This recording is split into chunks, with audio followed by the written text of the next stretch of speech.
नमस्कार विद्यार्थी मित्रांनो, UPSC 2026 साठीचं नोटिफिकेशन आलेलं आहे आणि या नोटिफिकेशनमधल्या ज्या महत्त्वाच्या बाबी आहेत त्या आपल्याला समजून घ्यायच्या आहेत। 2025च्या तुलनेमध्ये 2026 मध्ये काही चेंजेस झालेले आहेत। फॉर्म फिल करताना पण तुम्हाला त्याची जी आहे तर ती काळजी घ्यायची आहे। पण याच्या आधी सर्वात महत्त्वाचं जे आहे की लास्ट इयर काही कन्सर्न समोर आले होते, ते म्हणजे जे आहे की प्रॉपरली नाव न फिलअप करणं, तुमच्या नावात बदल झाला असेल त्याच्या संबंधीचे इशू जे आहेत तर ते प्रॉपरली न भरणं, असे बरेचसे इशू, किंवा सायबर कॅफेवाल्याकडून फॉर्म भरून घेतला आणि मग त्यांनी काहीतरी वेगळे डिटेल्स तिथं टाकले। सो असले प्रकार जे आहे शक्यतोवर आपण करता कामा नये। आपण स्वतः नोटिफिकेशन स्वतः वाचलं पाहिजे। एक बेसिक आहे बघा UPSC कॅन्डिडेटनी जे आहे तर मग आता UPSCचं जे नोटिफिकेशन आहे 2026चं, त्याच्यातले जे महत्त्वाचे मुद्दे आहेत ते समजून घेऊया। याच्या टोटल व्हॅकन्सीज ज्या आहेत तर त्या अप्रॉक्सिमेटली 933 आहेत।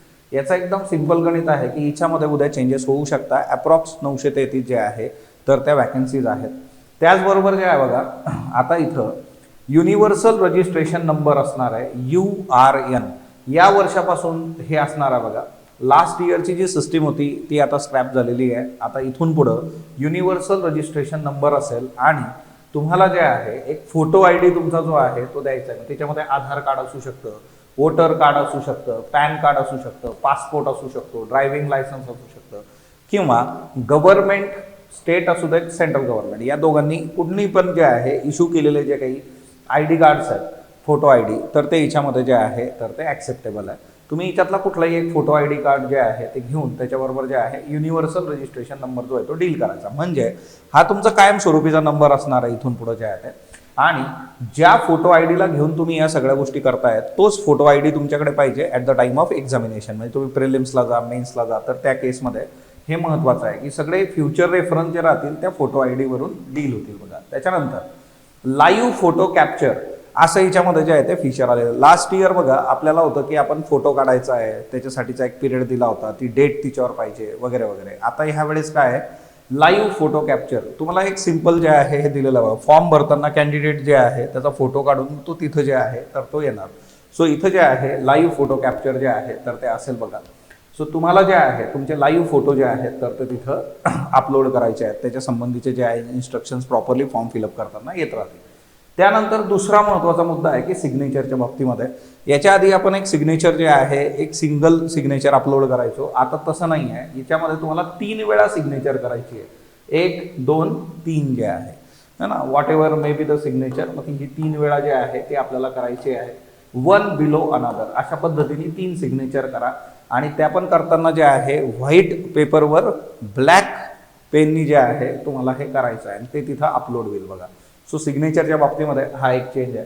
त्याच्यानंतर जे आहे तुम्हाला जे आहे बघा, एकदा फॉर्म भरला की त्याच्यानंतर तुम्हाला जे आहे ॲप्लिकेशन जे आहे ना सबमिशन केल्यानंतर जे आहे बघा विथड्रॉ करणं किंवा कसलंही करेक्शन त्याच्यामध्ये अल्टरेशन मॉडिफिकेशन करण्याचा स्कोप नसणार आहे। म्हणून खूप प्रॉपरली तुम्हाला जे आहे तुमचा ॲप्लिकेशन फॉर्म जो आहे तो फिलअप करायचा आहे बघा। त्याच्याकरता सगळ्या गोष्टी अजून नीट समजून घ्या आणि त्याच्यानंतर तुम्ही जे आहे ते करू शकता। 24 फेब्रुवारी संध्याकाळी 6 वाजेपर्यंत तुम्हाला जे आहे फॉर्म फिलअप करायचे आहेत। upsconline.nic.in ही जी वेबसाईट आहे बघा, हिच्यावर जाऊन तुम्हाला जे आहे गोष्टी डील करायच्या आहेत। सगळं जे काही तुमचं फॉर्म फिलअप असेल किंवा उद्या प्रिलिम झाल्यानंतर प्रश्नांवर तुम्हाला जर काही आक्षेप असेल तर त्या केसमध्ये सगळ्या गोष्टी ज्या आहेत त्या upsconline.nic.in वरून जे आहेत तर त्या वर्क होतील। त्याच्यानंतर जे आहे तुम्हाला ॲडमिट कार्ड जे आहे म्हणजे आपलं जे आहे हॉल तिकीट आपण ज्याला म्हणतो, तर ते 1 वीक आधी जे आहे तुम्हाला मिळणार आहे। आता याच्यामध्ये जे दिव्यांग कॅन्डिडेट्स आहेत जे स्क्राईब घेतात बघा, तर त्यांच्याकरता एक महत्त्वाचा मुद्दा आहे, जर तुम्हाला जे आहे स्क्राईब चेंज करायचा असेल तर 7 दिवस आधी तुम्ही सांगणं अपेक्षित आहे आणि त्या केसमध्ये परीक्षेच्या 3 दिवस अगोदर तुम्हाला जे आहे तर ते तिथं ॲडमिट कार्ड जे आहे हॉल तिकीट मिळेल। आता कसं आहे ना की UPSC बऱ्यापैकी लिबरली गोष्टी डील करते, म्हणजे याच्या आधीचेही जे आहे कॅन्डिडेटचे काही इश्यू झालेले आहेत हॉल तिकीटचे, त्यांनी सकारात्मक प्रतिसाद दिलेला आहे। ओके, सो ह्या गोष्टी ज्या आहेत तर त्या लक्षात घ्या आणि त्याच्यानुसार तुम्ही गोष्टी डील करा। आता एकंदर जे आहे तुम्हाला जर प्रश्नपत्रिकेमधल्या कुठल्या प्रश्नावर आक्षेप असेल, ओके, जसं आपण MPSCच्या बाबतीमध्ये महाराष्ट्रामध्ये बघतो की जर तुम्हाला काही इश्यू असले तर तुम्ही जे आहे इश्यू रेज करू शकता। द सेम वे UPSCने लास्ट इयर हे ओपन अप करून दिलेलं आहे आपल्याला, तर त्या केसमध्ये तुम्ही परीक्षा झाल्याच्या 3ऱ्या दिवसापासून नेक्स्ट 5 डेज म्हणजे तिसरा, चौथा, पाचवा, सहावा आणि सातवा हे 5 दिवस जे आहे म्हणजे प्रिलिम झाली तुमची, त्याच्या तिसऱ्या दिवसापासून ही विंडो ओपन होईल इथं आणि तिथून तुम्ही जे आहे upsconline.nic.in वर जे आहे तर तुम्ही तुमचे इश्यू रेज करू शकता. त्याच्यानंतर कुठलीही गोष्ट ते एंटरटेन करणार नाहीत. Examination representation on question paper असं जे आहे टायटल खाली तुम्हाला हे करता येईल बघा. सो हा एक मुद्दा याच्यामध्ये लक्षात ठेवा. ओके, त्याच्यानंतर जे आहे की एक्झामिनेशन हॉलला तुम्ही 30 मिनिटं आधी जे आहे प्रत्येक सेशनच्या आधी प्रॉपरली पोहोचणं गरजेचं आहे. त्याच्यानंतर तुम्हाला लेट एंट्री जर असेल तर सेंटरमध्ये अलाउ केलं जाणार नाही. बऱ्याचदा आपण हे व्हिडिओ सोशल मीडियावर बघतो किंवा कितीतरी विद्यार्थ्यांचे दरवर्षी 2-3 तरी फोन असतात की सर लेट झालो, आत घेतलं नाही. सो एक गोष्ट लक्षात घ्या की ही खूप क्रुशियल गोष्ट आहे. याच्यासाठी आपण प्रचंड मेहनत करतोय बघा आणि फक्त आपण नाही तर आपली फॅमिली सुद्धा आपल्याबरोबर जे आहे हा स्ट्रगल जो आहे तर तो फेस करते. सो त्याच्याकरता तुम्ही काही गोष्टींचं भान ठेवणं गरजेचं आहे. तुम्ही वेळेत जे आहे तिथं पोहोचणं गरजेचं आहे बघा. देन फेस ऑथेंटिकेशन जे आहे बघा, आता तुम्ही जेव्हा सेंटरवर प्रिलिमसाठी जाल तर तिथं तुम्हाला जे आहे फेस ऑथेंटिकेशन असणार आहे. सो तुम्ही जेव्हा सेंटरवर जाणार आहात तर तुम्हाला जे आहे ते जे आहे फेस स्कॅन करून मग तुम्हाला आत एंट्री देतील की तुम्हीच आहात तर त्या केसमध्ये. कारण याच्या आधीचे ज्या केसेस आहेत त्याच्यानुसार जे आहे बघा UPSCने बऱ्याचशा गोष्टी ज्या आहेत त्या बदललेल्या आहेत आणि म्हणूनच जे आहे तुमचे लाईव्ह फोटो कॅप्चर करतात ते सायमल्टेनियसली. आता याच्यामधून जे कॅन्डिडेट्स आहेत तर प्रत्येकाला जे आहे फेस ऑथेंटिकेशन करायचं, म्हणून वेळेत तिथं पोहोचणं फार गरजेचं आहे बघा. कारण धावत पळत जाण्यात काही पॉईंट नाही. तुम्ही रिलॅक्स राहणं आणि या सगळ्या गोष्टी डील करणं गरजेचं आहे. आता सेंटरच्या बाबतीमध्ये एक सिंपल गोष्ट असते, फर्स्ट अप्लाय फर्स्ट अलॉट. म्हणजे तुम्हाला जर विशिष्ट सेंटर हवा असेल तर तुम्ही UPSCचा फॉर्म वेळेत भरणं गरजेचं आहे.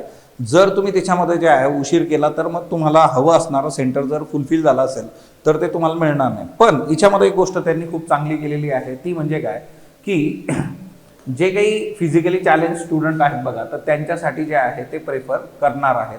सो हा एक महत्त्वाचा मुद्दा त्यांनी दिलेला आहे. देन एज लिमिटचा जो कन्सर्न असतो की मी अप्लाय करू शकतो का. आता जे फ्रेशर्स आहेत बघा वय वर्ष 21 तुमचं असलं पाहिजे आणि मॅक्झिमम ओपनसाठीचा जो क्रायटेरिया आहे तो 32 इयर्सचा आहे. सो याच्यासाठी 1 ऑगस्ट 2026 ही डेट आहे. 1 ऑगस्ट 2026ला आयदर 21 वर्ष किंवा 32 वर्ष ह्या जर याच्यावर असाल तर तुम्ही डील करू शकता. आणि कॅन्डिडेट जे आहे तर मग त्याचा जन्म 2 ऑगस्ट 1994च्या आधी झालेला नको किंवा 1 ऑगस्ट 2005 नंतर तो झालेला नको. सो ह्या 2 गोष्टी ज्या आहेत त्या लक्षात ठेवा एज लिमिटच्या बाबतीमध्ये. आता प्रतिभा सेतू पोर्टल लास्ट इयर पण जे आहे सांगितलं होतं याच्यासाठी जे आहे लोकसत्तामध्ये मी आर्टिकल पण लिहिलं होतं. प्रतिभा सेतू पोर्टल जे आहे बघा तर तुम्ही जर UPSCच्या फायनल स्टेजला गेलात म्हणजे इंटरव्ह्यू पर्सनॅलिटी टेस्ट तुम्ही दिली तर त्या केसमध्ये UPSCनी प्रतिभा सेतू पोर्टल सुरू केलेलं आहे.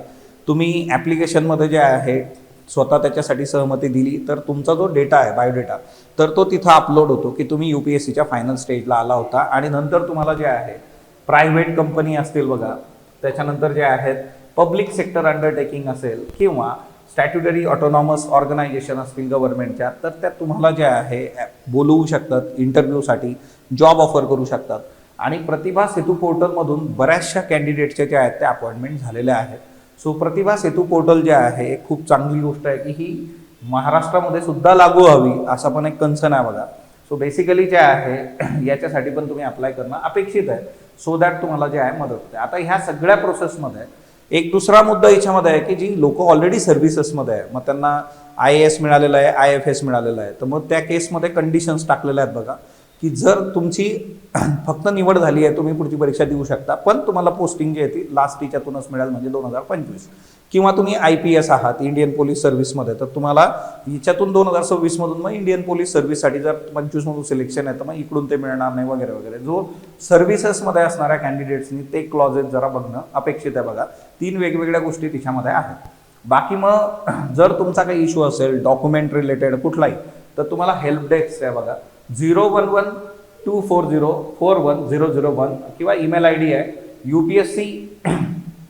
upscsop@nic.in जे आहे. सो सकाळी 10 ते संध्याकाळी 5:30 कालपासून जे आहे ही नोटिफिकेशन आल्यापासून हे ओपन आहे बघा तुम्हाला 4 तारखेपासून ते 24 तारखेपर्यंत.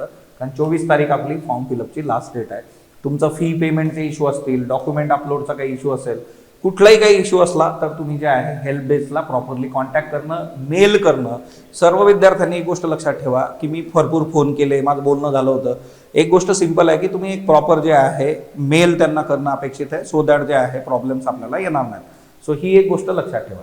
सो एकंदर जे आहे UPSC 2026 साठीचं हे जे नोटिफिकेशन आलेलं आहे बघा, तर त्याचा प्रॉपरली जे आहे तुम्ही अभ्यास करणं, त्याच्यानंतर जे आहे फॉर्म फिलअप करणं जे आहे ते गरजेचं आहे. तुम्हाला जर काही इश्यू असले तर तुम्ही जे आहे टीमला कॉन्टॅक्ट करू शकता. UPSC प्रिलिम्ससाठीचे जे आहेत मेंटॉरशिप सुरू आहे बघा, त्याच्यामध्ये जे आहे त्याचबरोबर टेस्ट सिरीज जी आहे ती सुरू आहे. NCERT टेस्ट असेल, क्लास टेस्ट असेल, सो अशा सगळ्या गोष्टी ज्या आहेत त्या सुरू आहेत. जर तुम्हाला त्यामध्ये इनरोल करायचं असेल तर तुम्ही जे आहे टीमला कॉन्टॅक्ट करू शकता. पण सर्वांना जे आहे UPSC 2026 साठी खूप खूप शुभेच्छा. बेस्ट ऑफ लक. धन्यवाद.